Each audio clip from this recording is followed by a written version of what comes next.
Investigator in charge.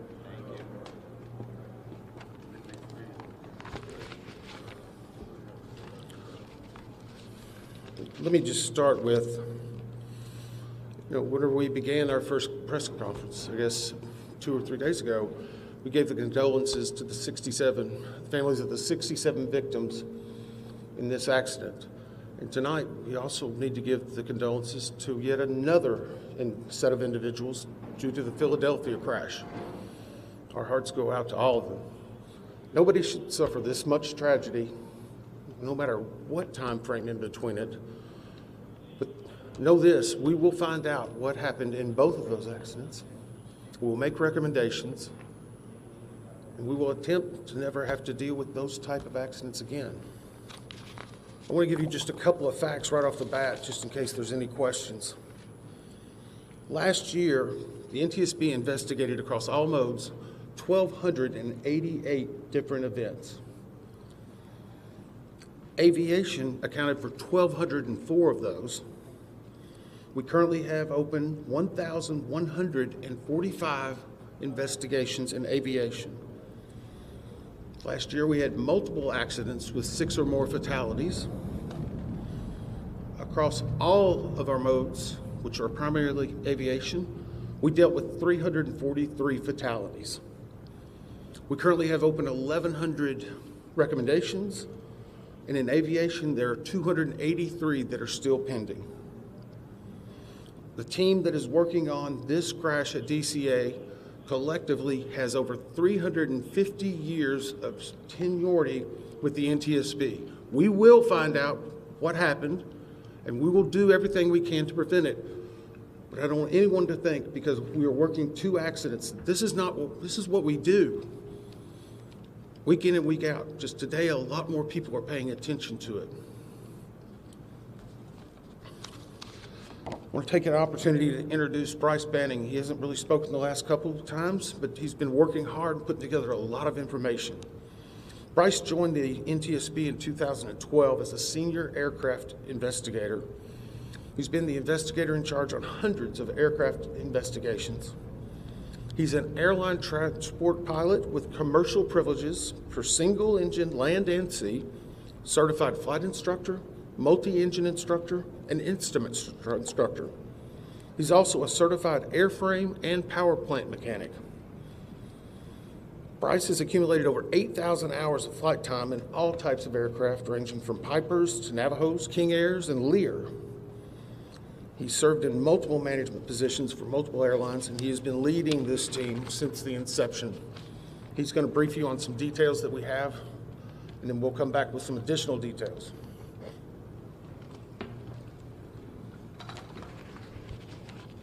Thank you. The flight data recorder and the cockpit voice recorder from the PSA aircraft were recovered on Thursday in the late afternoon by the FBI dive team. The CVR and the FDR were provided to engineers at the NTSB Vehicle Recorders Division immediately after recovery. Both the FDR and the CVR were a L3 Harris Communications FA 2100 type. Both recorders are solid-state memory digital recorders. Both the CVR and the FDR were downloaded successfully. The FDR contains about 400 parameters and is currently being analyzed by a FDR working group consisting of the NTSB, FAA, and PSA. The CVR contained about 2 hours and 4 minutes of good quality audio. ADSB and FDR time were correlated. Timing will continue to be refined. Times are in Eastern Standard Time and are preliminary. The FDR captures the entirety of the accident flight. The CVR audio, because it is only 2 hours in duration, starts mid-flight. Prior to initial descent, the crew briefed the arrival for the troops 5 arrival, followed by an ILS approach to runway 1 at DCA. Around 8:15, the aircraft left 37,000 feet for an initial descent. At 8:39:10, Potomac approach cleared the crew for the Mount Vernon visual runway 1 approach. At 8:43:06, the crew made initial contact with the DCA tower. The tower controller then asked if the crew could switch to runway 33. After a brief discussion between the crew, they agreed to runway 33. At 8:45:27, the autopilot was disconnected. At 8:46:01, a radio transmission from the tower was audible, informing Pat 25 that traffic just south of the Wilson Bridge was a CRJ at 1,200 feet circling to runway 33. At 8:46:29, the crew received a 1,000-foot automated call-out. At 8:46:47, DCA tower cleared other jet traffic on runway 1 for departure with no delay. At 8:47:29, the crew received a 500-foot automated call-out. At 8:47:39, a radio transmission from the tower was audible asking Pat 25 if the CRJ was in sight.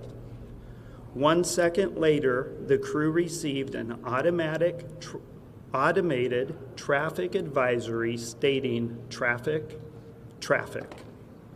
At 8:47:42, a radio transmission from the tower was audible, directing Pat 25 to pass behind the CRJ.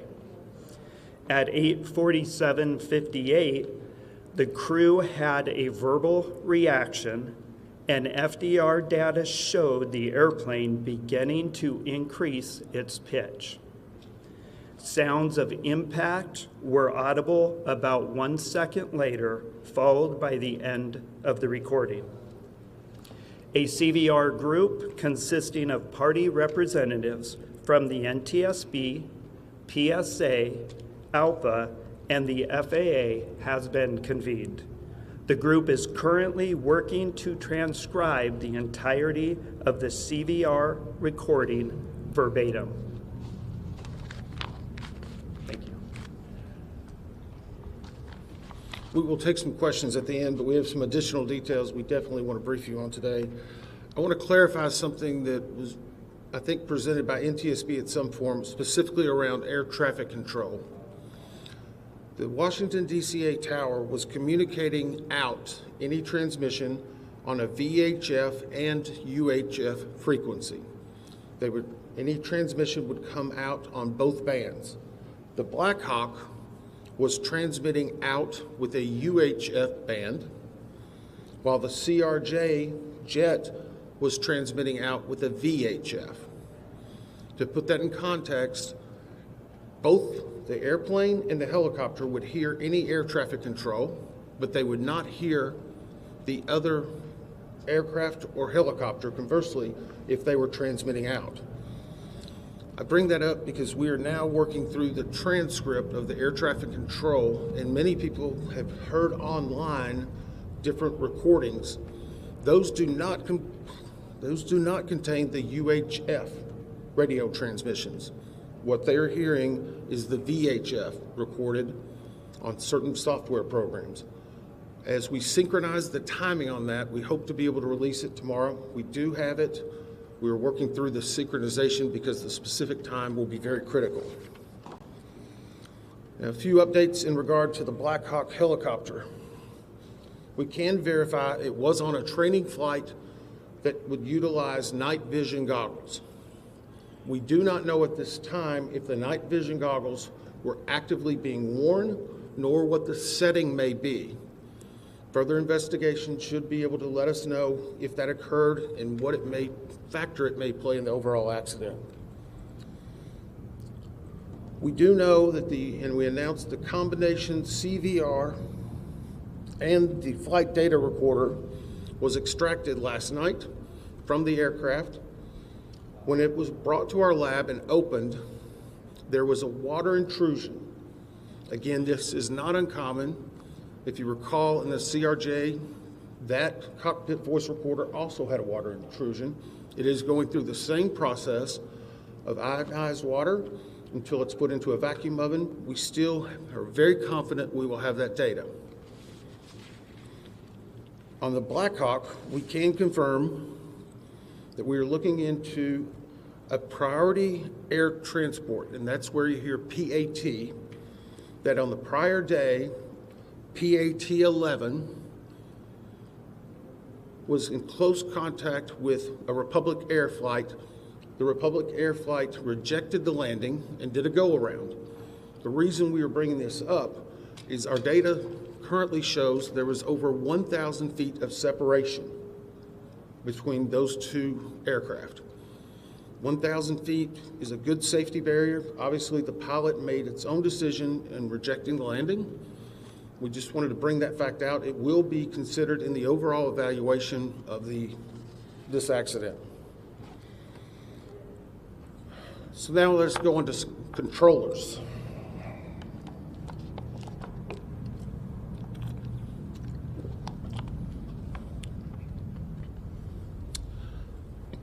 At the time of the accident, there were 5 controllers in the air traffic control tower cab at DCA. One was a local controller, which was handling not only helicopter, but fixed-wing aircraft. The local controller also would be handling arrivals and departures close in airspace and the use of the runway. There was a ground controller, which was handling all aircraft and vehicles, not on the runway.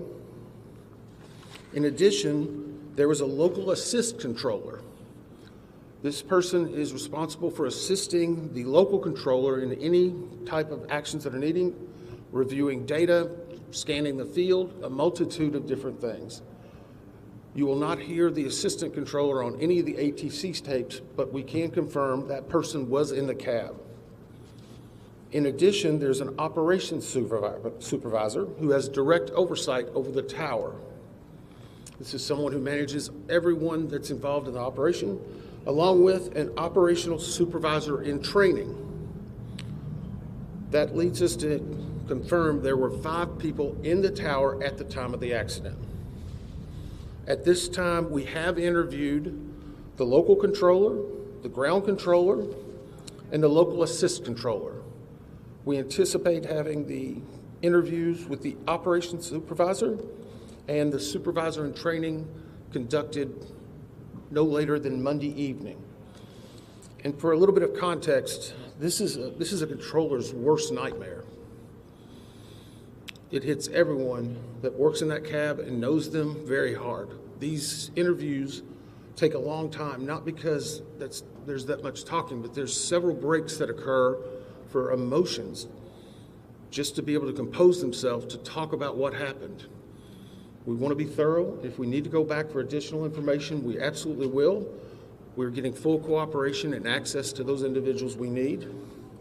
And we hope, again, to have them completed no later than Monday.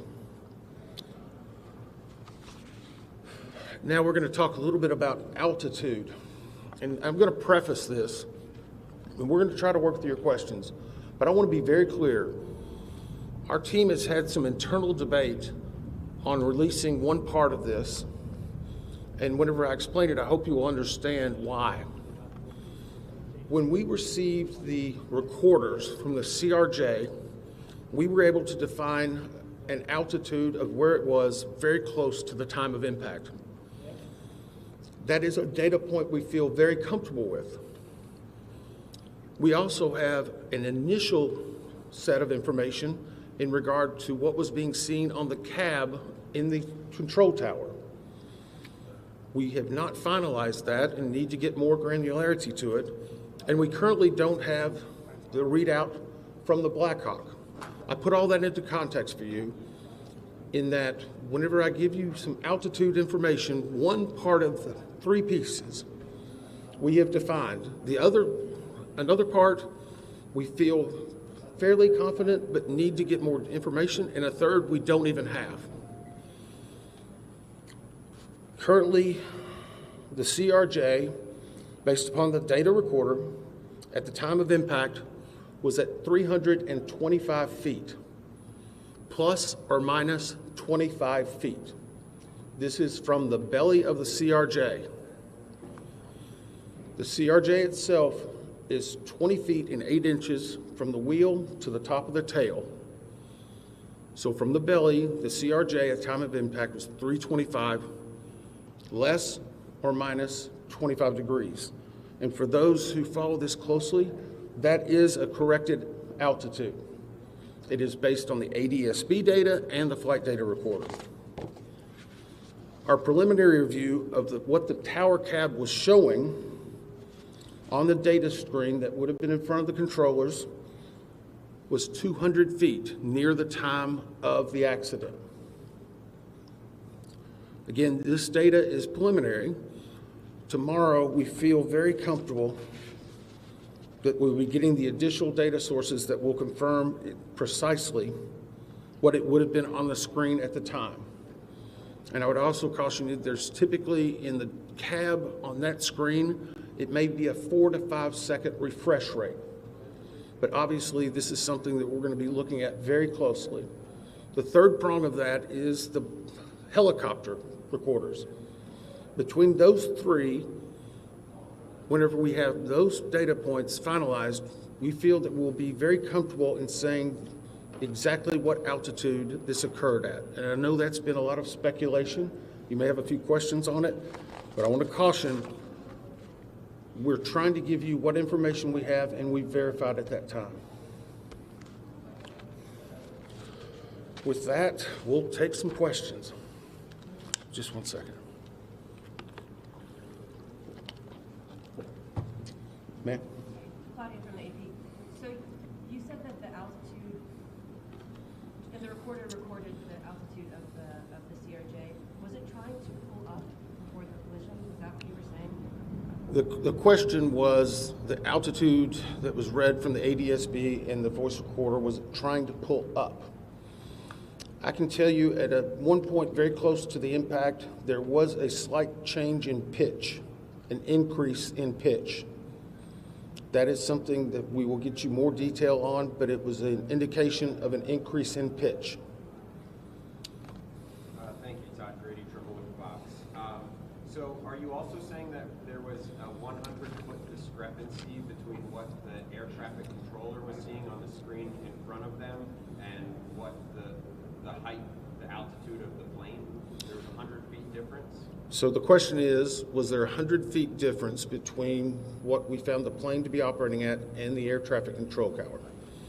I'm saying the initial data we have on the control tower cab says 200 feet would have been visualized. This is a fairly good estimate, but it needs to be finalized. I shouldn't say estimate. It's a fairly good initial read. It needs to be finalized. And again, the CRJ was operating at 325 feet, plus or minus 25. And how common is it that the two aircraft would be operating on different frequencies with the same control tower? The question is, how common would it be that the two aircraft would be operating on separate frequencies? It is completely common.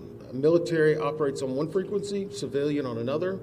We're just trying to clarify that because you're only reading something or hearing some things online, so we're trying to get out and dispel some myths. Yes, sir. Mr. Edmund, Dave Lavelle with DC News Now. At this point, you've given us the CRJ, but can you speculate on the altitude of the PAT at this point? We cannot speculate. The question is, can we give any information on the altitude of the PAT? We cannot at this point. Obviously, an impact occurred.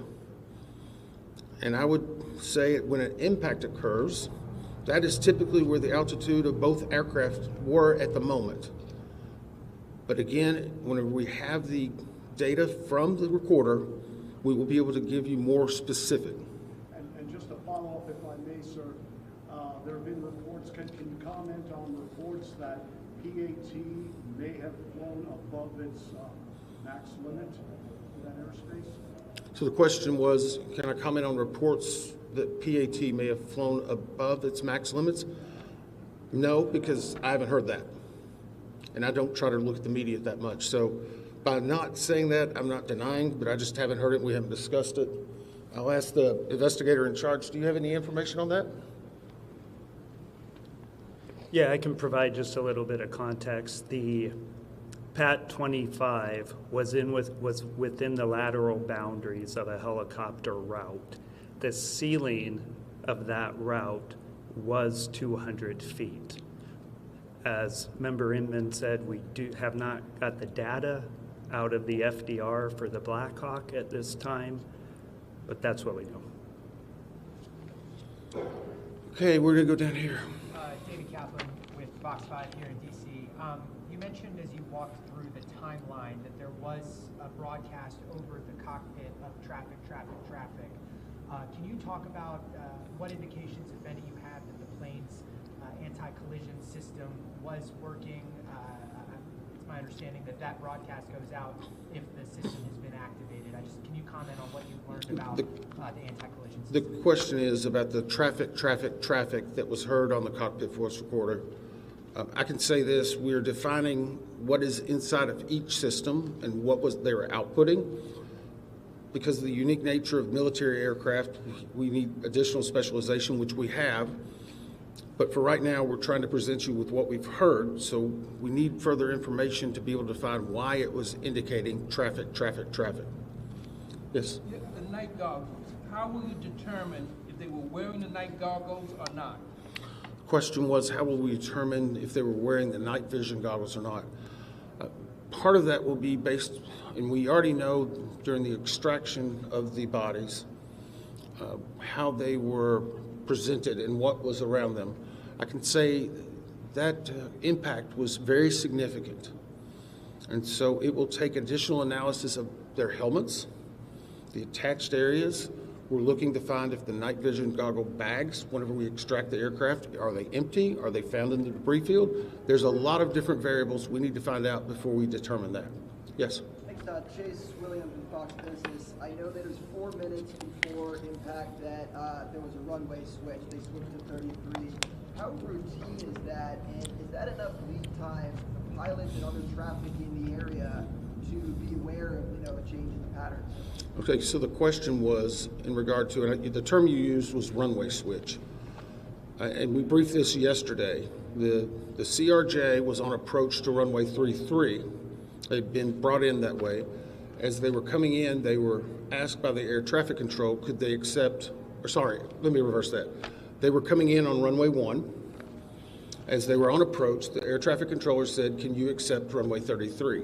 That is not an uncommon occurrence at DCA.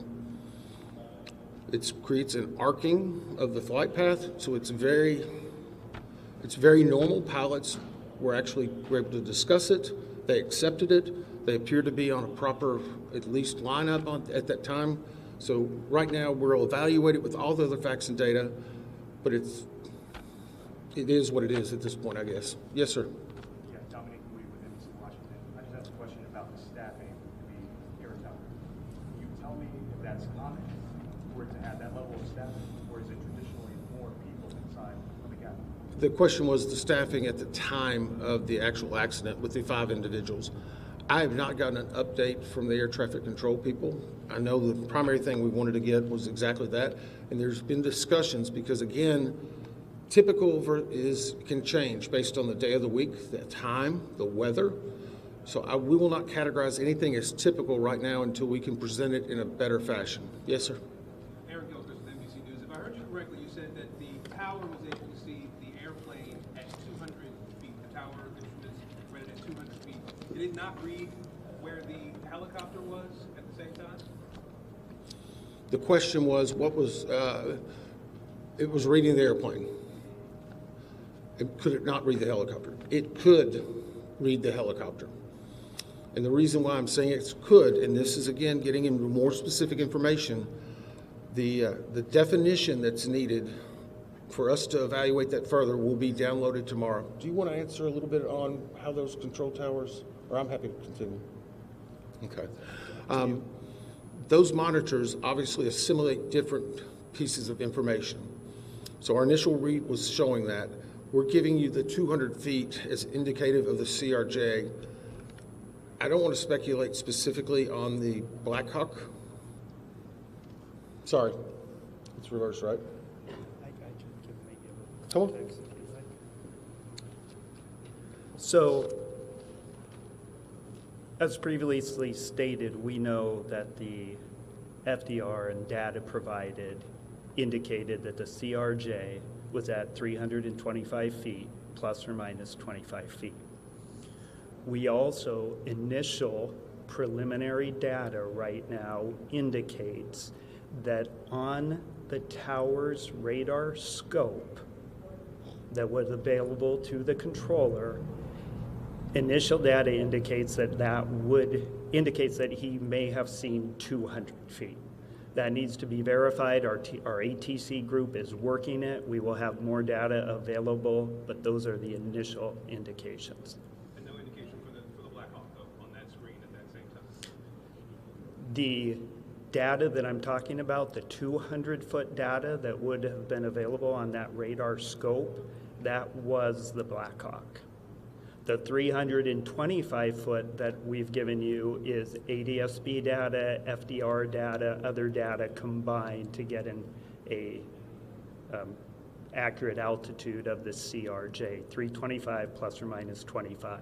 The radar data, where that helicopter is down at 200 feet, it has less fidelity.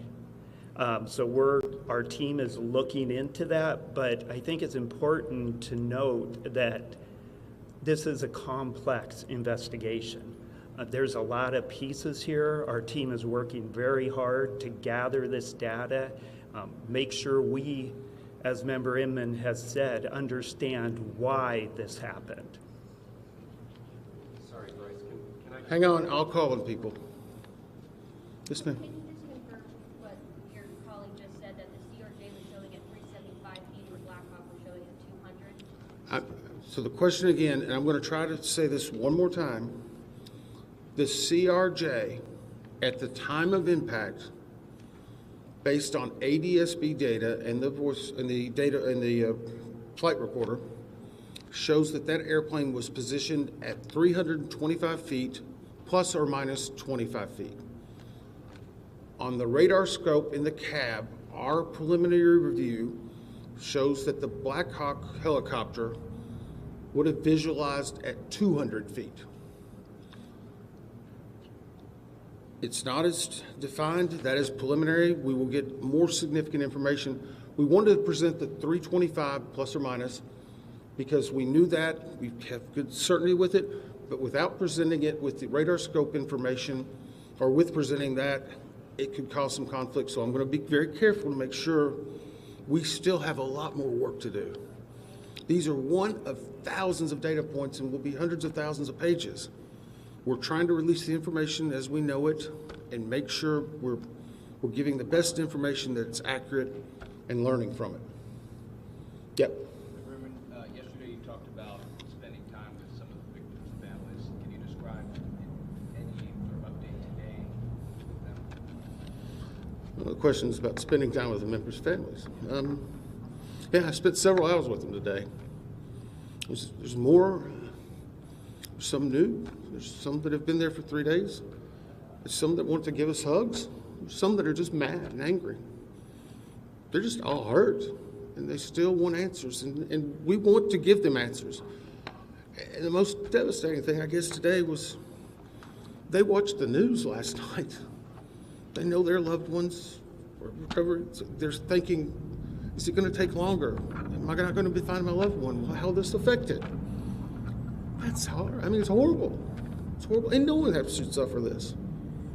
So yeah, it is hard on them. They have a lot of questions. They haven't been through this. Unfortunately, we have a lot of experts. We've done 1,000, but that doesn't mean it's not completely new to them. What's really horrible, though, is that these things are happening. You know, I keep a challenge coin.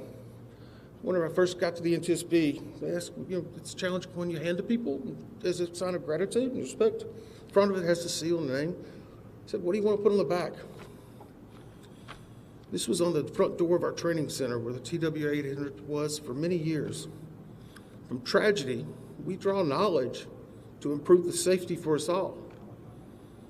That's what we're doing right now. We're dealing with tragedy, but we need to improve safety. We need 200 plus recommendations fixed. We need people to take action. Unfortunately, at some point, all of you are going to be gone. We're still going to have the investigation open. We're going to make recommendations. We go to East Palestine, a community that gets devastated. Still nothing's happened. We have several hundred recommendations open for aviation. You want to do something about it? Adopt the recommendation of the NTSB. You'll save lives. Get off and do something. I don't want to have to meet with another set of those parents like that again. Not fair. Could be your family. Sorry, I didn't mean to take it out on you. It's just hard. Sorry. Yeah. I have two, and I just want to follow up because I want to make sure I understand the elevation question correctly. The flight data recorder on the CRJ is showing 325 plus or minus 25. That's correct, right? The question is, and I apologize, I've said this 3 or 4 times, on the CRJ, the flight data recorder that has been localized from the ADSB data and other is showing the time of impact. It was at 325 plus or minus 25 feet. Okay. The 200 feet inside of the air traffic control cab was for the helicopter. Is that The question again, the preliminary data that we have not validated yet and are still trying to verify was that the radar scope was showing the helicopter at 200 feet. Now again, you can have, we're not saying plus or minus because we don't really know that. It's not as granular. We will have the exact data set tomorrow evening.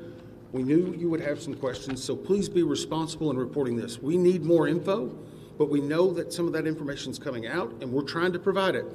No more. Sorry, I've answered the same question several times. Sorry. Go ahead. This is just a clarification point on this topic. I understand what the radar scope in the ATC cap was showing and what the black box showed you from the CRJ. I guess the question is, what would explain the discrepancy, which appears to be 100 feet, when clearly they hit each other?